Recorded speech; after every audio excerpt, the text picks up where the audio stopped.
ജാനകി എന്ന പേര് ഇനി ആരും മക്കൾക്കിടല്ലേ? സെൻസർ ബോർഡ് വീട്ടിൽ വന്നാലോ? ഇനി ആരും മക്കൾക്ക് പേരിടുമ്പോൾ ഹിന്ദു ദൈവങ്ങളുടെ പേര് മക്കൾക്കിടരുത്. രാമൻ, കൃഷ്ണൻ, നാരായണൻ, ശിവൻ, ശിവശിവ അങ്ങനെ ഹിന്ദുക്കളുടെ ഉള്ള പേരുകളെല്ലാം ദൈവങ്ങളുടെ പേരുകളാണ്. 30 ദൈവങ്ങളും അവർക്ക് തന്നെ പര്യായങ്ങൾ പോലെ വേറൊരു 1000 പേരും. ലളിതാ സഹസ്രനാമം ലളിതാദേവിയുടെ 1000 നാമങ്ങളാണത്. വിഷ്ണു സഹസ്രനാമം ഭഗവാൻ വിഷ്ണുവിൻ്റെ 1000 നാമങ്ങളാണത്. അതേപോലെ ഭഗവാൻ പരമശിവന് 108 നാമങ്ങളാണ്. ഇതിലേത് മക്കൾക്കിട്ടാലും സെൻസർ ബോർഡ് വീട്ടിൽ വന്നത് തന്നെ യാതൊരു സംശയവുമില്ല. ഇത്രയും പറഞ്ഞത് ജാനകി എന്ന പേരിനോട് സെൻസർ ബോർഡിന് തോന്നിയ ആ ഒരു സെൻറ്റിമെൻ്റൽ അപ്രോച്ച് കണ്ടപ്പോഴായിരുന്നു. Janaki versus state of Kerala അഥവാ JSK എന്ന സുരേഷ് ഗോപി ചിത്രത്തിനാണ് ഇപ്പോൾ ഈ ഗതി വന്നിരിക്കുന്നത്. ജാനകി എന്ന പേര് മാറ്റണം എന്നതാണ് സെൻസർ ബോർഡിൻ്റെ ആവശ്യമെന്നാണ് ഇപ്പോൾ അറിയുന്നത്. ജാനകി സീതാദേവിയുടെ പര്യായ നാമമാണത്രേ. അപ്പോൾ ഇനി സിനിമ എടുക്കുന്നവരെല്ലാം സീതയുടെ മറ്റ് നാമങ്ങൾ കൂടി ഒന്ന് ശ്രദ്ധിക്കുന്നത് നല്ലതാണ്.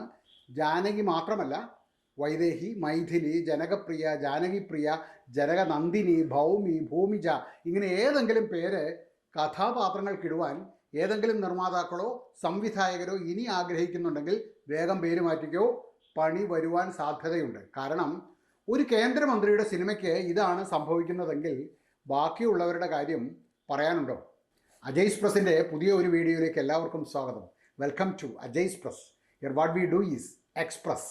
സെൻസർ ബോർഡ് എന്ന് നമ്മൾ വിളിക്കുന്ന സെൻസർ ബോർഡ് ഇപ്പോഴില്ല. അതിപ്പോൾ സെൻട്രൽ ബോർഡ് ഓഫ് ഫിലിം സർട്ടിഫിക്കേഷനാണ്. ഒരു തല സിസ്റ്റമാണ് അതിനുള്ളത്. സിനിമകളെ സർട്ടിഫൈ ചെയ്യുവാൻ വേണ്ടി പരിശോധിക്കുവാനും അതേപോലെ ഒരു റിവൈസിംഗ് വേണ്ടി വന്നാൽ അത് ചെയ്യുവാനും വേണ്ടി 2 കമ്മിറ്റികൾ. ഇതുകൂടാതെ 9 റീജിയണൽ ഓഫീസുകളുമാണ് CBFCക്കുള്ളത്. ഒരു സിനിമ സർട്ടിഫിക്കേഷൻ അയച്ചാൽ ആദ്യം ആ ചിത്രം റീജിയണൽ കമ്മിറ്റിയിലെ 5 പേരാണ് കാണുന്നത്. അവർ കണ്ട് സിനിമയ്ക്ക് എന്തെങ്കിലും പ്രശ്നമുണ്ടോ എന്ന് തോന്നിയാലോ അല്ലെങ്കിൽ അവരുടെ തീരുമാനം ശരിയല്ല എന്നതുകൊണ്ടോ ആ ചിത്രം റിവൈസിംഗ് കമ്മിറ്റിക്ക് പോകാം. കുഴപ്പം ഒന്നുമില്ലെങ്കിൽ ചിത്രത്തിന് പ്രദർശനാനുമതി ലഭിക്കും. രസകരമായ ഒരു കാര്യം, ഇപ്പോൾ സിനിമയ്ക്ക് സെൻസർ ബോർഡ് ഇല്ല. പകരം central board of film certification മാത്രമാണ് ഉള്ളത്. അവർ ഒരു സിനിമയുടെ പൊതുജനത്തിന് കാണുന്നതിനുള്ള ഒരു സർട്ടിഫിക്കേഷൻ മാത്രമാണ് കൊടുക്കുന്നത്. കണ്ടിട്ടില്ലേ? UA പിന്നെ S. U എന്നാൽ അൺറെസ്ട്രിക്റ്റഡ് പബ്ലിക് എക്സിബിഷൻ എന്നും UA എന്നാൽ unrestricted public exhibition but with a word of caution that discretion required for children below 12 years എന്നും A എന്നാൽ റെസ്ട്രിക്റ്റഡ് ടു അഡൽട്സ് എന്നും S എന്നാൽ restricted to any special class of persons, ഉദാഹരണത്തിന് ഡോക്ടർമാർ പോലെയുള്ള ചില സ്പെഷ്യൽ ക്ലാസ് എന്നുമാണ് ഉദ്ദേശിക്കുന്നത്. അപ്പോൾ മനസ്സിലാക്കേണ്ടത്, തിരുവനന്തപുരത്തെ ചിത്രം കണ്ട ആ 5 പാനൽ അംഗങ്ങളിൽ ആരുടെയോ തലയിൽ ഉദിച്ച ഒരു ബുദ്ധിയാണ് Janaki versus state of Kerala എന്ന ഈ സിനിമയ്ക്ക് സംഭവിച്ചത് എന്നാണ് മനസ്സിലാക്കേണ്ടത്. 64 പേരാണ് ഈ റീജിയണൽ പാനലിൽ ഉള്ളത് എന്നാണ് അറിയുവാൻ കഴിയുന്നത്. ഒരു ചിത്രം കാണുവാൻ 5 പേരെ അവരുടെ സൗകര്യാർത്ഥം അവരുടെ അവൈലബിലിറ്റി ഒക്കെ നോക്കിയിട്ട് അതനുസരിച്ചാണ് റീജിയണൽ ഓഫീസർ വിളിക്കുന്നത്. ഈ പാനലിൽ ആരൊക്കെയാണ് ഉള്ളത് എന്ന് പാനൽ അംഗങ്ങൾക്ക് പോലും അറിയില്ല. അതുകൊണ്ട് JSKക്ക് പാര വെച്ചത് ആരൊക്കെയാണ് എന്നും അറിയുവാൻ വഴിയില്ല.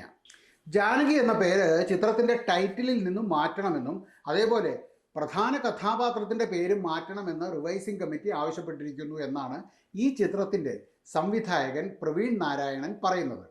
ജൂൺ 12-ാം തീയതിയാണ് ഈ സിനിമയുടെ സെൻസർ സർട്ടിഫിക്കറ്റിനായി നിർമ്മാതാക്കൾ അപേക്ഷിക്കുന്നത്. എന്നാൽ സർട്ടിഫിക്കറ്റ് ലഭിക്കാത്തതുകൊണ്ട് ജൂൺ 27-ാം തീയതി നിശ്ചയിച്ചിരുന്ന ചിത്രത്തിൻ്റെ റിലീസ് അനിശ്ചിതത്വത്തിലേക്ക് നീങ്ങുകയും 80 ലക്ഷത്തോളം രൂപ നിർമ്മാതാക്കൾക്ക് നഷ്ടമുണ്ടാകുകയും ചെയ്തു എന്നാണ് നിർമ്മാതാക്കൾ കോസ്മോസ് എൻ്റർടൈൻമെൻറ്റ്സ് പറഞ്ഞത്.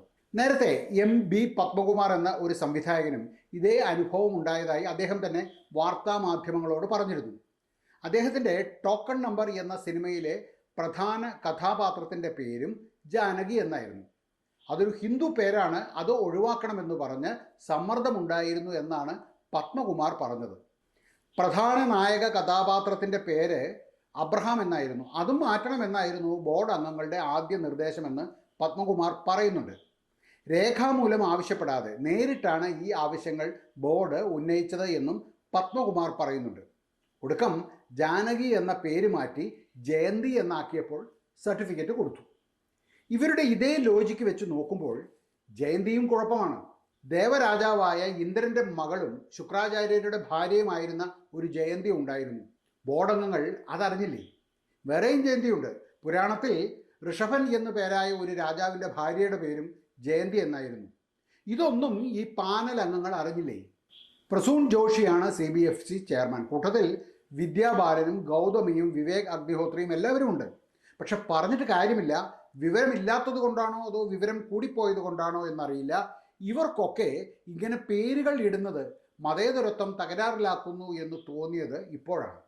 പഴയ ഒരു സിനിമയുണ്ട്, 1998 റിലീസായ എൻ്റെ സ്വന്തം ജാനകിക്കുട്ടിക്ക്. അതിനൊന്നും ഒരു പ്രശ്നവും അന്നുണ്ടായില്ല. പിന്നെ ഇപ്പോൾ മാത്രം എന്താണ് പ്രശ്നം? രാമൻ്റെ ഏദൻ തോട്ടം എന്നൊരു കുഞ്ചാക്കോ ബോബൻ സിനിമ വന്നിരുന്നു. രാമൻ ഏദൻ തോട്ടമോ? അത് അവയുടെയും ആദമിൻ്റെയും അല്ലേ? ഇങ്ങനെയുള്ള ചോദ്യങ്ങളൊന്നും ആരും അന്നും ചോദിച്ചില്ലല്ലോ. അപ്പോൾ പിന്നെ എന്തായിരിക്കും പ്രശ്നം? നമ്മൾ പിറകോട്ട് നടക്കുകയാണോ? അതാണ് എൻ്റെ സംശയം. രാജ്യം ഭരിക്കുന്ന ഒരു മന്ത്രിയുടെ സിനിമയ്ക്ക് കട്ടുപറയാൻ മാത്രം വളർന്നോ നമ്മുടെ CBFC? ഇൻഫർമേഷൻ ആൻഡ് ബ്രോഡ്കാസ്റ്റിംഗ് മന്ത്രാലയത്തിൻ്റെ കീഴിൽ വരുന്ന ഗവൺമെൻറ് തന്നെ നിശ്ചയിക്കുന്ന ഒരു ചെയർമാനും പാനലുമാണ് CBFCക്ക് ഉള്ളത്. അപ്പോൾ പിന്നെ കുറച്ചു പേരെങ്കിലും പറയുന്നത് പോലെ ഇതൊരു പബ്ലിസിറ്റി സ്റ്റണ്ട് ആണ് എന്ന് കരുതുന്നതിൽ എന്തെങ്കിലും തെറ്റുണ്ടോ? ബഹുമാനപ്പെട്ട കേരള ഹൈക്കോടതി ചോദിച്ചിരിക്കുന്നു ജാനകി എന്ന പേരിൽ എന്താണ് കുഴപ്പമെന്ന്. എന്നിട്ട് കോടതി ബോർഡിനോട് റിവൈസിംഗ് കമ്മിറ്റിയുടെ റിപ്പോർട്ട് ഹാജരാക്കാൻ ഇപ്പോൾ ആവശ്യപ്പെട്ടിരിക്കുന്നു. ഒരു പബ്ലിസിറ്റിക്ക് വേണ്ടി ഒരു വിവാദമുണ്ടാക്കുക എന്നതാണോ ചിത്രത്തിൻ്റെ അണിയറ പ്രവർത്തകരുടെ ലക്ഷ്യം? അങ്ങനെ ആരെങ്കിലും ചിന്തിച്ചാൽ അവരെ എങ്ങനെ കുറ്റം പറയാൻ പറ്റും?